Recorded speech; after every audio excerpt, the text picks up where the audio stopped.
CBSE Hindi कक्षा 10 काव्यखंड का पाठ 5 उत्साह और अट नहीं रही है। ये दोनों कविताएं हैं और इनके लेखक हैं सूर्यकांत त्रिपाठी निराला जी। तो इस वीडियो में मैं आपको प्रश्न अभ्यास पर आधारित प्रश्नों के रिटन नोट्स यहाँ पर देने जा रही हूँ। उत्साह कविता का पहला प्रश्न, कवि बादल से फुहार रिमझिम या बरसने के स्थान पर गरजने के लिए कहता है क्यों? इस प्रश्न का उत्तर, उत्साह कविता एक आह्वान गीत है। कवि बादलों को गरजने के लिए कहता है क्योंकि बादल क्रांति का सूचक हैं। फुहार और रिमझिम या बरसने से क्रांति नहीं आती। समाज में परिवर्तन लाने के लिए क्रांति आवश्यक है।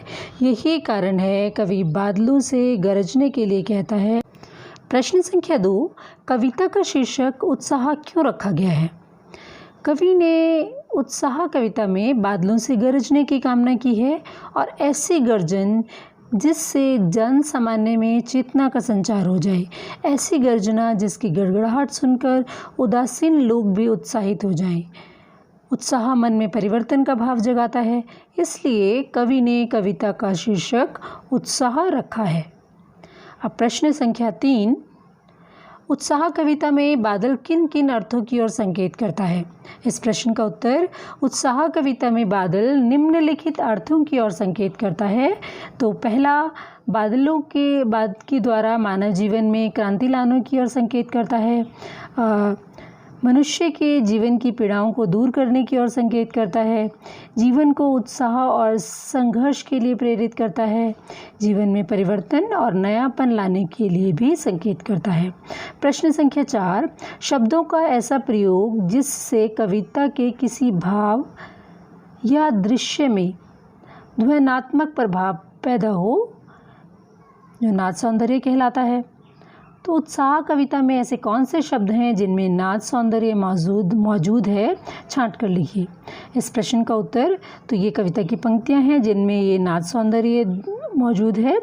पहली पंक्ति है घेर घेर घोर गगन। दूसरी पंक्ति विकल विकल उन्मन थे उन्मन। तीसरी पंक्ति तप्त धरा जल से फिर। और चौथी पंक्ति शीतल कर दो बादल गरजो। ये थे उत्साह कविता के प्रश्न उत्तर। अब है अट नहीं रही है इस कविता के प्रश्न उत्तर। पहला प्रश्न है, कवि की आँख फागुन की सुंदरता से क्यों नहीं हट रही है? इस प्रश्न का उत्तर, कवि की आँख फागुन की सुंदरता से इसलिए नहीं हट रही थी क्योंकि फागुन मास की मादकता ने कवि को अभिभूत कर दिया। ऐसा कौन प्राणी है जो फागुन मास की मादकता से आकर्षित ना हो? कवि प्रकृति के कण कण में फागुन की सुंदरता देखता है और उसे अनुभव भी करता है। वह इसे एकटक निहारता रह जाता है। वह चाहकर भी फागुन की सुंदरता से अपनी नज़र नहीं हटा पाता। प्रश्न 2, अट नहीं रही है कविता में कवि ने प्रकृति की व्यापकता का वर्णन किन रूपों में किया है? इस प्रश्न का उत्तर, इस कविता में कवि ने प्रकृति की व्यापकता का वर्णन निम्नलिखित रूपों में किया है। प्रकृति की शोभा का प्रभाव सभी जगह देखा जा सकता है। प्रकृति की व्यापकता पेड़ों, पत्तों, फूलों आदि के रूप में दिखाई दे रही है। प्रकृति का प्रभाव लोगों के तन मन पर भी देखा जा सकता है। चारों ओर उल्लास और उत्साह का वातावरण है। प्रश्न संख्या 3, फागुन में ऐसा क्या होता है जो कि बाकी ऋतुओं से भिन्न होता है? इस प्रश्न का उत्तर, फागुन मास जो है उसमें बसंत ऋतु का मोहक सौंदर्य देखने को मिलता है और वह सौंदर्य देखते ही बनता है। फागुन के महीने में निर्जीव प्रतीत होने वाले प्राणियों तथा प्रकृति में भी जान आ जाती है। इस ऋतु में उत्साह का संचार होता है। फागुन मास मौज मस्ती लेकर आता है। प्रकृति की यह मादकता अन्य ऋतुओं से भिन्न बना देती है उसको। तो यही सब चीज़ें हैं कि फागुन जो है बाकी ऋतुओं से भिन्न होता है। प्रश्न 4, इन कविताओं के आधार पर निराला के काव्य शिल्प की विशेषताएं बताइए। काव्य शिल्प की विशेषताएं निम्नलिखित हैं।